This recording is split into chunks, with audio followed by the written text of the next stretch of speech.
Hello నమస్తే. Welcome to my channel. ఈరోజు నేను కొన్ని ఫర్టిలైజర్స్ చెప్తున్నానండి.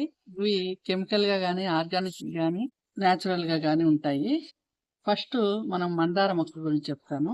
ఈ మందార మొక్కకి ప్రతి వారానికి ఒకసారి బ్రూ ప్యాకెట్‌ని అంటే రూ. 2 ప్యాకెట్ ఒక గ్లాస్ నీళ్ళల్లో కలుపుకొని మొక్కలకు పోస్తూ వస్తే మందార పూలు చాలా పెద్దగా బాగా విచ్చుకుంటాయండి. అంటే ఈ బ్రూ ప్యాకెట్ అనేది నేను ఇదివరకు వీడియో తీశాను. అంటే గులాబీ మొక్కలకు వాడొచ్చు. మనం ఏ పూల మొక్కలకైనా వాడొచ్చు. పూలు మాత్రం చాలా బాగా వస్తాయండి. ఇది మాత్రం నేను కరెక్ట్‌గా చేసే మీకు వీడియో పెట్టాను. ఇంకొక విధంగా మనకి వంకాయ చెట్టు ఉందనుకోండి. వంకాయ చెట్టుకి పూత నిలబడటానికి మనం ఏమి ఇవ్వాలి అంటే మస్టర్డ్ కేక్ అండి. ఎనీ కేక్ అంటే ఒక ఆవ ఇదే కాకుండా మనం పల్లి చెక్క కానీ, కొబ్బరి చెక్క కానీ, లేదంటే శనగ చెక్క కానీ, ఏదైనా కానీ మనము ఆముదపు చెక్క కానీ ఏదైనా కానీ మనము ఇస్తే 15 రోజులకు ఒకసారి ఇవ్వాలండి. వాటికి పూత నిలబడుతుంది.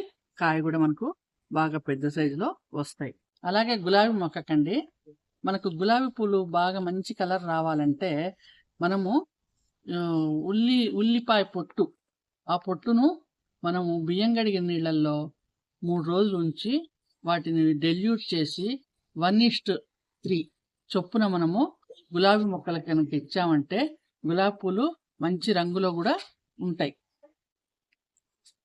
ఇట్లా డైరెక్ట్ ఉల్లిపాయ పొట్టు కూడా వేయచ్చు, గుడ్డు పెంకులు కూడా వేయచ్చండి, మనకు వీలుని బట్టి. నేను అన్ని గులాబీ మొక్కలకి ఇట్లా పొట్టు వేశాను, ఉల్లిపాయ పొట్టు వేశాను.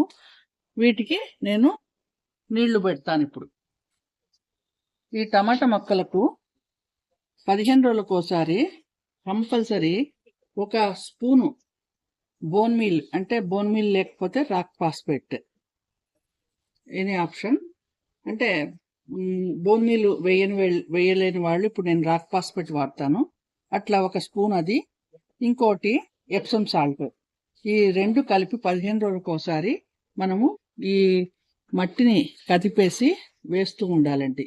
వేస్తే టమాటా కాయలు కూడా మంచి పండ్లు కూడా తయారవుతాయి, పెద్ద కాయలుగా వస్తాయి. నిమ్మ గాని, దానిమ్మ గాని, మునగ గాని ఈ మొక్కలకి పూత వచ్చినప్పుడు మాత్రం నీళ్లు పోయకూడదు. మనము నీళ్లు పోయకుండా ఎనీ ఫర్టిలైజర్ అంటే జీవామృతం గాని, బియ్యం కడిగిన నీళ్లు గాని ఏదో ఒక రూపంలో మనము ఏదో ఒకటి తయారు చేసుకుని 15 రోజులకు ఒకసారి పూత వచ్చినప్పుడు కంపల్సరీ మనము వారానికి ఒక్కసారైనా నీళ్లు మాత్రం పోయకుండా ఇది ఇవ్వాలండి. ఇస్తే మనకు 5% కంపల్సరీ, 5% కంటే ఎక్కువే చెట్టు నిండా పూత కాపు అనేది కంపల్సరీ వస్తుందండి. అలాగే టమాటా మొక్కలకు మనము కాయ నల్లబడకుండా ఉండాలంటే గుడ్డు పెంకులు ఉంటాయి, అంటే ఉడకబెట్టిన గుడ్డు పెంకులు కాకుండా మనం ఆమ్లెట్ వేసుకుంటారు చూడండి, ఆ ఆమ్లెట్ వేసుకునే గుడ్డు పెంకులు అంటే తెల్ల ఆ సొన తీసేసినాక ఆ పెంకుల్ని స్మాష్ గా తయారు చేసుకుంటా, అంటే మిక్సీలో పొడిలాగా చేసుకోవచ్చు, లేదంటే మనం నలిపేసినా కానీ ముక్కలు అవుతాయి. ఆ విధంగా వాటిని గనక ఇచ్చామంటే టమాటా మొక్కలకి మంచి రంగు వస్తుంది. ఇప్పుడు టమాటా మొక్కలకు చెప్పాను కదా, అట్లా కాల్షియం కూడా ఉంటుందండి ఆ గుడ్డు పెంకుల్లో. ఆ విధంగా మనము చెయ్యాలి. ఇది ఈ ఫర్టిలైజర్స్ గురించి మీకు చెప్పాను.